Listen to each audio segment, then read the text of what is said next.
This segment brought to you by Bravo Company USA.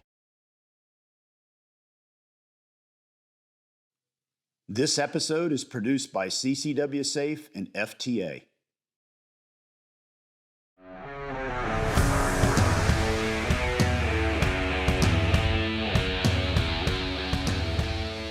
Hey gang, welcome to another episode of Larry Vickers podcast, brought to you by my good friends at Firearms Trainers Association. This podcast is a little bit different. We're going to talk about Modelo Prison. That's Operation Acid Gambit.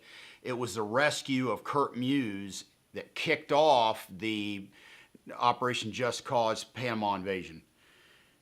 If you guys follow any of my social media stuff, you'll notice that this particular weapon has been in a video I did not too long ago on my Vickers Tactical YouTube channel. This is the gun, also known as a Scud Hunter Carbine. If you read Soldier Systems Daily, there was a write-up on this, and it's the same exact gun set up that I used on the rescue of Kurt Muse. So we'll go through some of the details on the gun. There was a book written by Kurt Muse, and he had the assistance of another writer, John Gilstrap, who is a fiction writer who helped him write this book. So it's historical-based fiction, basically a true book, but they had to change some names and whatnot based on Kurt's involvement with different government agencies and also the unit and whatnot. So they wanted to make it factual, but at the same time have some fiction deniability to it. Back in the day, when Panama went down, it was December 1989, right before Christmas, I was a pretty new guy in Delta Force, just went through selection, fall selection 1988, went through OTC, finished up OTC right after July 4th time frame, and went to A Squadron. And then somewhere along the line, I got wind that the other squadrons were working on a rescue mission. There was a CIA guy that had been scarfed up down in Panama. Was being held by Noriega. At that time, the tensions were high with Noriega. Kind of a carryover. George Bush had a hard-on for the guy. First George Bush had a real hard-on for the guy and was looking to take him down. Noriega had scarfed up an agency guy that we got word, didn't know who he was at the time, and it was holding him in as basically the primary state-run prison down there, Colt Model, in downtown Panama City, literally just a couple blocks from the Commandancia, which was essentially the Panamanian military Pentagon. So he's right down there in the lion's den, so to speak. And the unit had been given a mission, hey, start looking at the feasibility of rescuing this guy. If things kick off and we end up going into Panama to go in there and clean house and hunt Noriega down, we're going to have to go get this guy because there's already threats against his life. Not only do they have him apprehended and they had him in prison, but they had told him, hey, if there's ever a rescue attempt, we're gonna kill you immediately.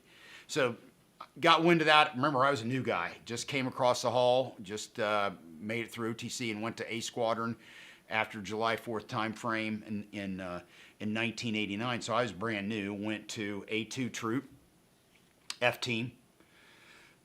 As an assaulter, junior assaulter on the team, and I got rumblings of this, mission, but I didn't give it much thought. I didn't really think about anything coming our way and whatnot. As time went on and we started to rehearse for a variety of things, and we did rehearsals for the Panama invasion and all that kind of stuff, that mission set came to A Squadron, came to the squadron I was in, and also came to the troop I was in. So we were on the mission. We're getting ready to rehearse for the mission. And the whole piece was how to get in there and get out and do it and do it in such a fashion where we didn't take a lot of casualties. Because at the end of the day, he's in a prison. So we had to break into a prison in order to break him out. And what was the best way to do that? Turned out going through the roof was the best way to do it. We didn't have a lot of good intel on how to get through the roof. As a matter of fact, we expected the worst. We expected that the roof access, that the cupola at the roof coming down was going to be heavily fortified. So we went P for plenty on the explosive charges. And as it turned out, it was a very lightly, we could have probably just almost kicked it in or knocked it in with a bolt cutter, but or a sledgehammer. We didn't know that, so we went in with a charge that was P for plenty. And when it went off, you knew it. But fast forward there a little bit, I remember I was talking on the phone to my buddy Ken Hackathorn. We'd been doing a number of rehearsals and everything. It kind of looked like things were gearing up, but nobody really knew where things were going to go. And then I believe it was a Sunday night. I was at home watching some TV, and then the news came out that a military officer, I think a Marine Corps lieutenant, if memory serves me correct, was shot outside of the commandancy and killed. And I went, oh, I remember being on the phone with Ken at the time, and I remember, man, I think this is going to be it. I don't think, and sure enough, my beeper went off, and it was game time.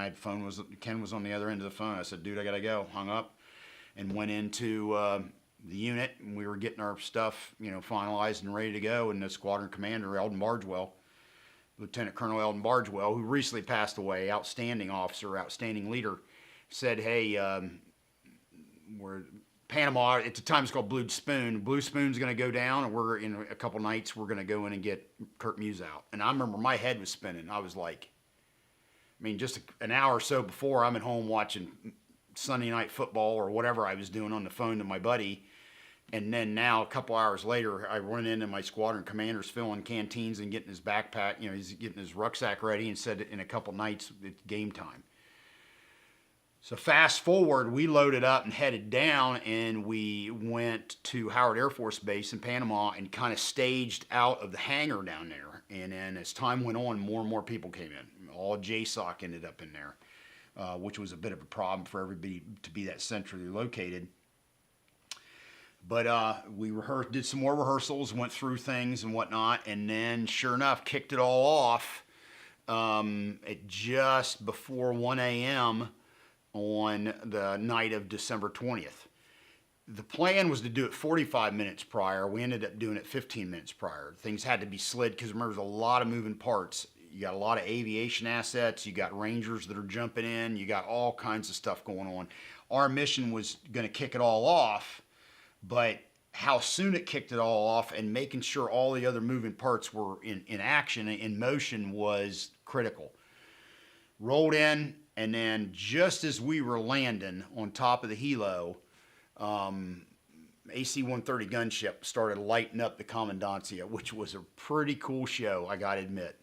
Watching them hammering the vehicles and stuff in the parking lot of the commandancia, and then it started a fire, which spread kind of to an area where a lot of shacks were, shanties and whatnot, and caught all that on fire. All that stuff burned down.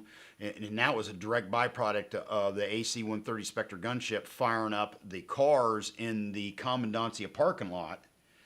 And that fire spreading and then going down to this essentially shanty town by the water and burned it all down. While that was going on, great distractor, I might add, we rolled into the prison, landed, breached the top. The guys who were security forces on the outside, on the upper edges, the snipers and whatnot, guys had sniper rifles, had M203s, had belt-fed machine guns and whatnot. They started lighting up the guard towers, and the reaction force that was basically not only in the guard towers, but was on the ground floor area of the prison. They had gotten word we were going to come in. If we were going to come in to rescue Muse, we were going to come through the ground floor. So they'd kind of fortified that area down below. And they were wrong. They didn't, I don't think in 100 years they thought we would come through the top. And so we had the benefit of the high ground, and the guys started lighting them up. We made entry, went down. The good news is there had been an American doctor who had been dispatched from the embassy, who had been making regular visits to Kurt Muse to check on his welfare, and he was able to give us intel back on where Muse was at and the layout, what he could see, layout of the prison, the stairs, whatnot, and kind of the general layout, and also his location. So we were able to go down 2 flights of stairs and go right to where Muse was at. We didn't have to worry about going in and finding him and start searching cell to cell or whatever. If he'd been moved, we had good intel on where he was at. And that was a direct byproduct of the fact that they had been able to leverage, the embassy had been able to leverage to get a doctor in there to check on his well-being. Then we got great intel from this guy. Fantastic intelligence. Made your entry, went down in, put an explosive charge on the door, blew open the door. Caddy corner across the hall was where we called the interrogator's cell or whatnot. But it was a guy who'd been there essentially as a guard. had been told, he is the guy who told Muse, if there's a rescue attempt, the first thing I'm gonna do is come over here and kill you. So Muse heard things going on outside, heard some machine gun fire, AC-130s hammering the commandancia.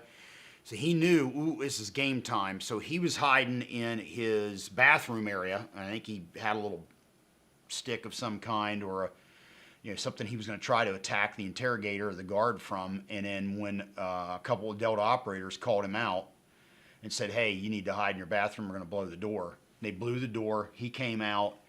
They had went across the hall, same team had went across the hall. I was hallway security at the time, and myself and other guys. They'd went across the hall and found the dude, the guard, and whacked him, dunced him. Came back across, put body armor, put Protec helmet on, Muse, came out and getting ready to exfil. And you see the title, 6 Minutes to Freedom. That's from when we touched down to when they called for exfil, that we had him secure, PC Precious Cargo secure. From when we touched down to when we were ready to exfil was 6 minutes. The 6 minutes was just the amount of time it took. It wasn't like that was the amount of time we had allocated. If we could have done it quicker, we would have done it quicker, just the way it shook out. 6 minutes of freedom from touchdown to when we were ready to exfil him. Couple things I remember is fire. Coming in on the helos and looking around, there was fire. Buildings were on fire. Stuff was on fire from gunships and whatnot. And I remember going, wow, that struck me, because all the rehearsals we'd done live fire rehearsals, a bunch of them, nothing was ever on fire, right? So there's something about me going, oh wow, this is the real deal, because stuff's on fire, which is kind of bizarre. You think about that at the time, but we had done live fire and there was explosions and guys shooting live ammo and all that kind of stuff had went on, but nothing had been on fire, nothing had been burning. And once I realized that, that's when I realized, you know what, this is the real deal. The other thing I remember is we were coming out. I'll never forget this. Coming out, we were on the stairs. We're waiting on the helos to come back in to exfil, to leave. And it got quiet for a second. AC-130 had let up from hammering the commandancia. It'd gotten a little bit quiet, and you could hear the prisoner screaming inside the prison, because we're up on the 3rd floor now, and you could hear them 2 floors below, and they had that scream, and when you've heard it, if you ever hear it for real, you'll never mistake it. The genuine scream of somebody scared for their life. Most of the screams you hear, movies and whatnot, I mean, you can tell it's a fake scream, an actor's doing it, but when you hear the scream of somebody that's scared for their life, it sticks with you. You'll never mistake it for anything else.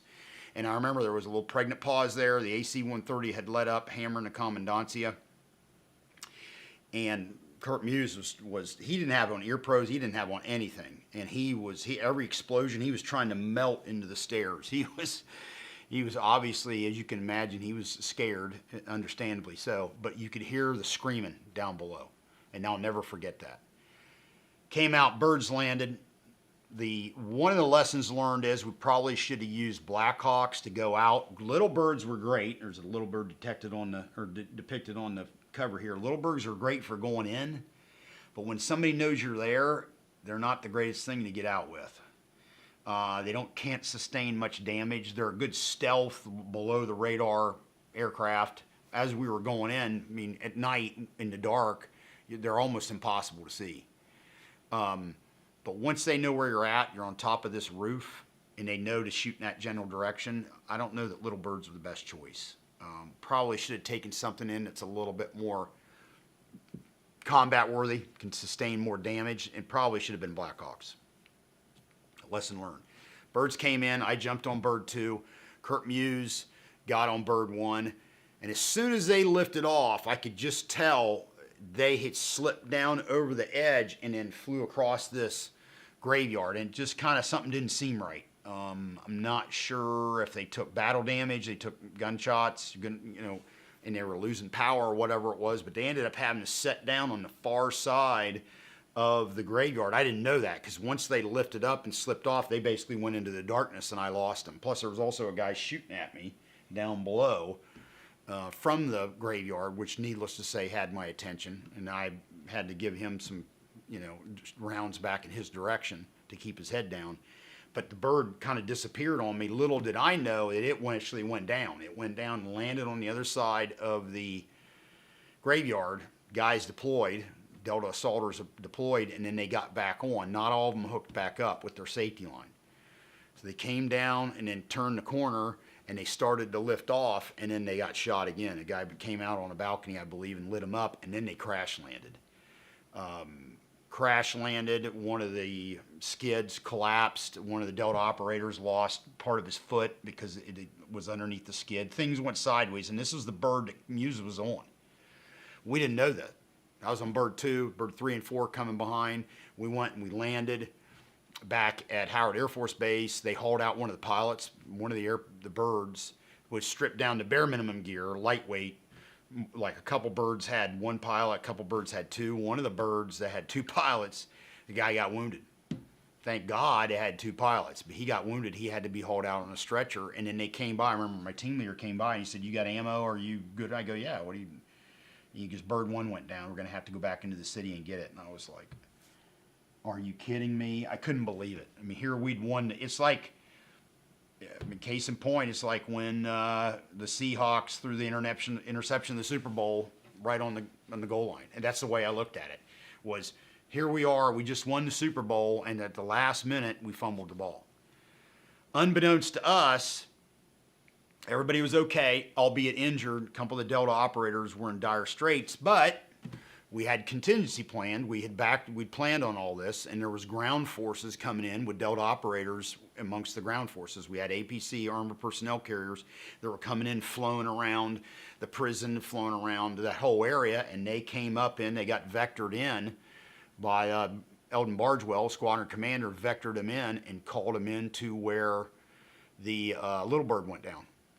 And sure enough, got there in time, was able to get Kurt Muse out of there, was able to get everybody out of there, was able to treat the Delta operators who were wounded. Nobody died, and it's all because we'd had that planning in place with the contingency forces in place with the armored personnel carriers and the Delta operators and Delta medics on board to go in there and make it happen. So that basically saved the day. If it wasn't for that, at least 1 or 2 of the Delta operators probably would have died. But all's well that ends well. They went up on top of a landing site, a helo extraction site, and got Kurt Muse out of there, and in no time he was back home reunited with his family.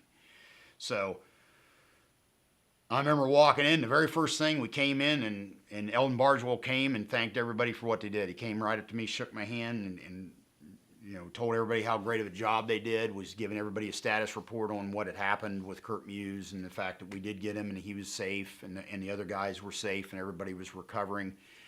And then General Steiner, I believe, was JSOC commander. He might have been SOCOM commander at the time. Actually, he was SOCOM commander, came in and told us, he said, "I'm not even going to start with a war." This is the next day. "I'm not even going to start with any kind of a war story and telling you, because what you just did is so far beyond anything I ever did. I'm not even going to go there." But that definitely, like I said, my life is breaking into 2 halves. What before December 20th, 1989, before Modelo Prison, and then what happened after Modelo Prison. You want to read more about it, I recommend the book. I think the book's out of print, but if you dig around, you can probably find it. 6 Minutes to Freedom. Well worth the read. Like I said, it's historical fiction. It's written, basically it's historically correct, but it is written as a fiction book in order to protect some of the people involved. Some of the people involved are still in government service, whether it be on the civilian side or military side, but some of them are in government service still, so they want to protect their interests. Also, there's a video I have on my YouTube channel. It's probably elsewhere on YouTube as well, but it's called Combat Zone Rescue in Panama. But if you go to the Vickers Tactical YouTube channel, it's a documentary that was done several years ago where they interviewed me and Kurt Muse, and they interviewed several people that were involved with the mission. I think it might even been during the 20th anniversary of the mission. But it's pretty good. It's not bad.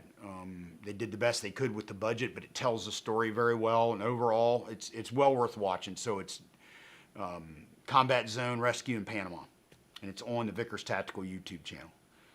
All right, it's time to take a break. I'm going to take you through the Colt Model 723 here. I did my YouTube video on it, and I'm going to take you through this thing and kind of go through some of the bits and pieces of what makes this gun so special.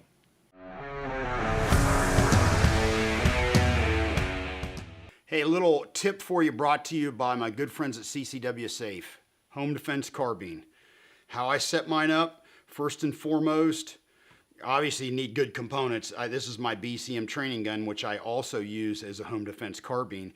In my opinion, the most important accessory put on it is a red dot sight. I use and recommend aim point. To me, if you're gonna bet your life on a red dot sight, it needs to be an aim point. So right off the bat, good red dot sight, aim point is my choice. Second to that, you could argue white light or sling. You can make an argument either way. What's next down the list? I use a Surefire X300. I've used it for years. They have a variety of them on the market now. Generally, Surefire is the go-to for this. There's other good lights out there, but as a general rule, when I grab a white light, it's a Surefire. Sling, my signature sling from Blue Force Gear. All right. Used it for a year. Many thousands are in service around the globe with law enforcement, military, and civilians. Fantastic company. Magazine I have in this, there's many mags on the market that work great. I've been using the Tango Down Arc 2 mag with great results. Scalar works, iron sights. This is a great home defense carbine setup. My personal training gun and home defense gun. BCM, aim point, Surefire, Blue Force Gear, Tango Down, Scalar works. Can't go wrong. Remember, this is very possibly a gun that may have to save your life and the lives of your loved ones. So if you cheap Charlie it, you're betting your life on something that may not get the job done when you need it to. Have a good one. LAV out.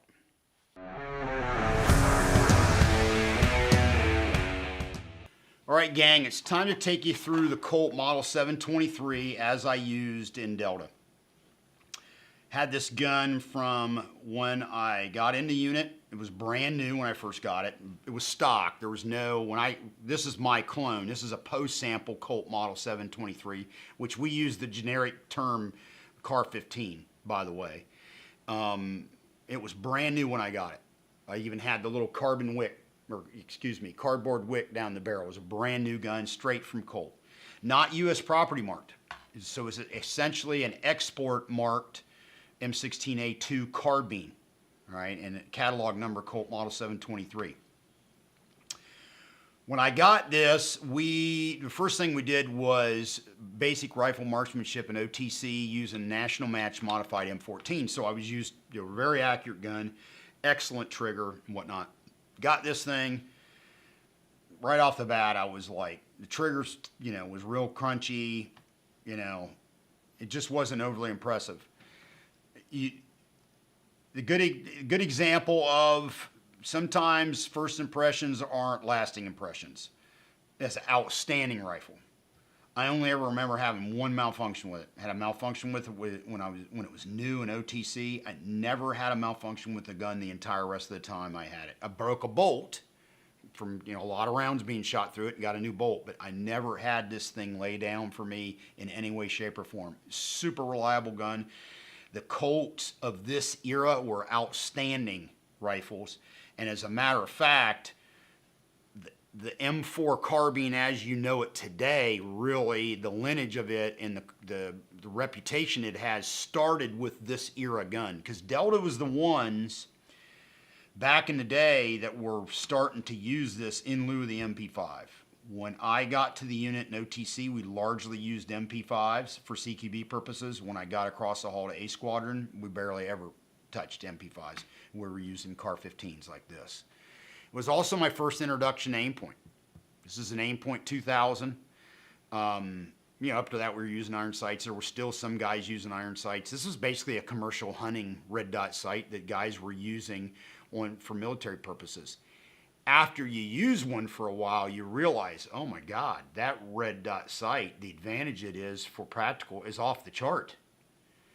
And to be honest with you, for a hunting optic, it's pretty damn good optics. Rugged, reliable. One of the issues that we had with the Aimpoint 2000 is these little plastic caps for elevation and windage. If you lose those now you've exposed yourself to getting fog and moisture and whatnot inside the tube, and it can eventually fog the tube. Aimpoint has long since fixed all that. Remember, this thing here was 1980s, right? The stuff they're building today is alien technology compared to this. Now you don't have to have the caps to keep it water. It's watertight whether there's caps on it or not. Delta's use of the aim point and seeing aim points being used by Delta members protecting General Schwarzkopf during Desert Storm kind of started aim point down the military LE path that they continue to, you know, excel at even today. But it started back in the day with the unit using, who had aim point, you know, earlier aim points, but really the aim point 2000 you see here was the primary aim point that guys were using. All right, battery pack on the side, rheostat to turn it on and off, elevation and windage, 1-inch tube. Honestly, damn good red dot sight in a lot of ways. I would take this over almost anything else on the market right now, with the exception, of course, the current present day aim point products, which are fantastic red dot sights. So that's where this started. Yeah, we had a carrying handle mount set up, which basically sets you up for a chin weld to get the proper, you know, eye relief on it. You had to set up not a cheek weld so much like you can now with an M4 or other rifles, but a chin weld. So you got used to when you bring the gun up, you index your chin, and there is the red dot sight. So right here on the chin versus the cheek. You get used to it. It kind of seems foreign now and kind of bizarre compared to what we've been using for years, but back in the day, it was perfectly usable. Guys were used to it. Some guys would even have cheek pieces back here. I never did because I didn't want to interfere with the charging handle, because some of the cheek pieces of back in the day would have a clearance for the charging handle, but only to a degree. If you had it collapsed, you wouldn't be able to cycle the charging handle. So I never went that route. I learned to use a chin weld and just dealt with it. Battery life wasn't bad, was pretty decent for what it was. The real issue was with these aim points was you had to have the caps on them, or eventually you would get moisture inside the tube. Like I said, they've long since fixed that. Now, 2-position sliding buttstock. This is the plastic one that Colt used at the era. During that era, notice the wobble, which was common back then, very common. Now it's kind of alien to see that. Pretty much everybody's remedied that. All the different manufacturers, whether it's BCM or Magpul or HK or whoever, they've pretty much all remedied that wobble. Either it fits tighter to the tube, or it has a locking mechanism or a mechanism that takes the slack out. And once again, this is something that you get used to. It's not ideal. Obviously, we're a lot farther down the road when it comes to retractable buttstocks. This has a 2-position tube, which was what the norm was back in this era of Car 15. Was all the way in or all the way out. There was no intermediate positions. So what we would do is have it all the way in or all the way out. We would find the sweet spot somewhere in the middle. For me, it was about 1/3 of the way in. And that was the spot we used when we had body armor on for CQB purposes. And when you found that sweet spot, you'd mark it, take it to the arms room, and then they would mill another recess so you could lock the latch in that sweet spot position. It's interesting. When I first got the first 4 position, I realized right off the bat it wasn't the same. Because they're evenly spread, all the way in, all the way out, and then 2 positions in between that are evenly spread. And it wasn't the same as that sweet spot position, which was about 1/3 of the way in. Minor thing, but once you've shot a gun so much and trained with it so much, it becomes second nature, and you pick right up on that. Hey, the length of pull is a little bit different. For a while, you get used to it, and it's no big deal, but I picked right up on that. That the positions that they had chose, the 4 evenly spaced positions, were not the same as my 1/3 of the way in sweet spot position. I shoot a long gun left-handed. I'm left-eye dominant, right-handed shooter, so I shoot a pistol right-handed, but I shoot a long gun left-handed. So I learned to run the selector and everything, and still to this day, I run the selector with my trigger finger. There's some guys that do this. I don't. My thing is use your trigger finger and learn to run it this way. I run the bolt release here. I'll come over and do the charging handle like this, and in the mag release, I'll use my thumb and hit the magazine release here. And that's how I run the gun. And I don't set my guns up with ambi controls because of that. So that's why you don't see anything ambi on the gun. There was some ambi stuff available at that time, some ambi charging handles and whatnot. Certainly ambi selector switches, but I never used them, and I still don't to this day. If a gun has that, it's because that's the way I got it. Like the new HK MR223A3, which is largely an ambi gun. That's just the way it came. It's not the way I set it up. All right, moving forward, this is before Picatinny rail systems or the Knights Armament rail system or anything along those lines. And what we did was we took flashlights. In this case, this is a flashlight called the QXL dive light. It was blue. So the arms room, you painted it black, and they also used rubber inner tube, black rubber inner tube, and then they used hose clamps, and they hose clamped it to the bottom handguard. And then you would have the arms room, the commo guys. The commo guys would run a switch so where you could put your tape switch wherever you wanted. This was a Surefire lens cover.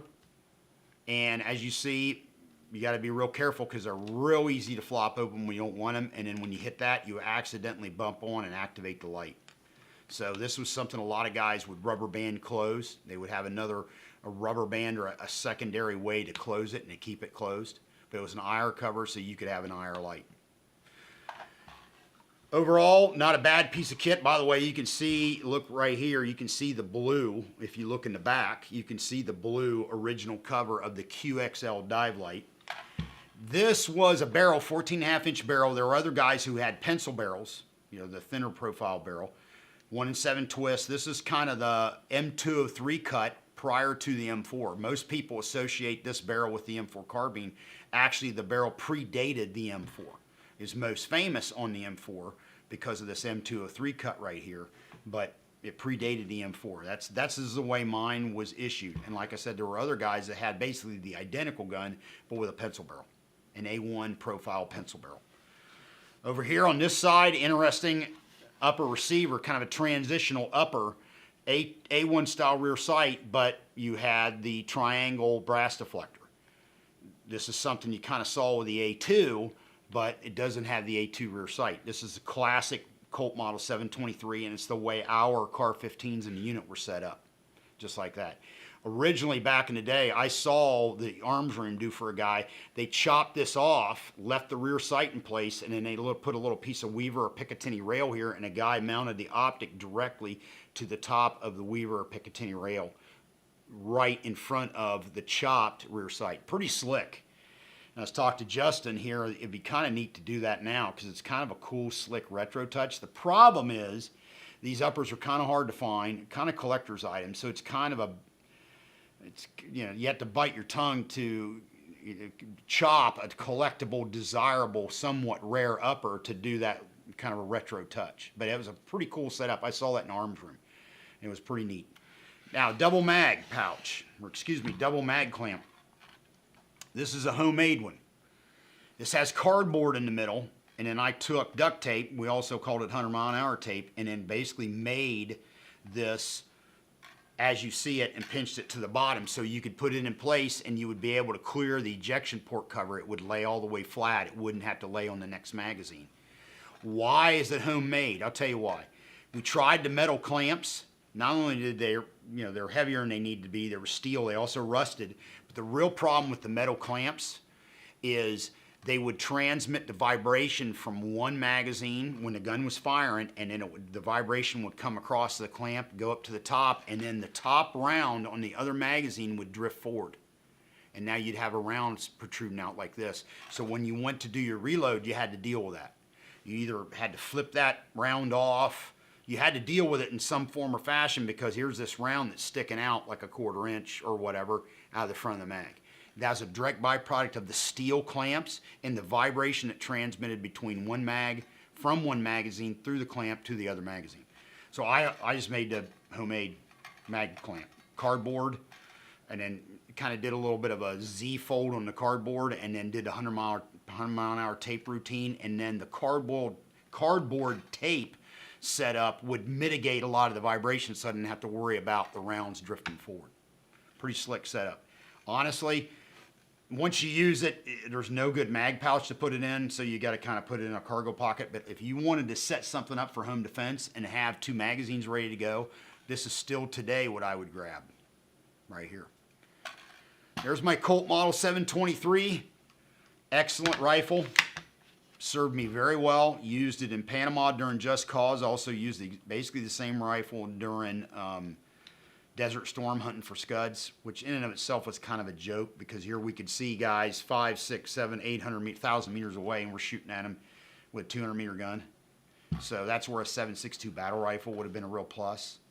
But very fond memories of this gun, and my passion for the M4 carbine and the AR family and for aim point started with this gun. It all started with this gun.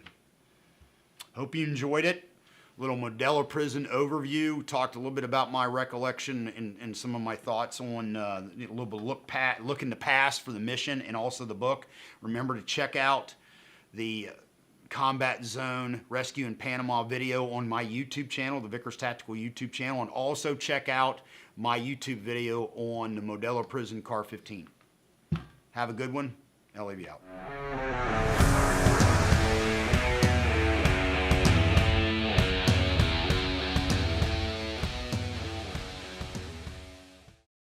To get 10% off all plans, use promo code LAV10 at CCW Safe's website and go to CCW Safe's YouTube channel for more great content. Hey, Larry Vickers here. I hope you enjoyed this video. Click here to subscribe to the Vickers Tactical channel and take time out to check out some of our other favorite videos.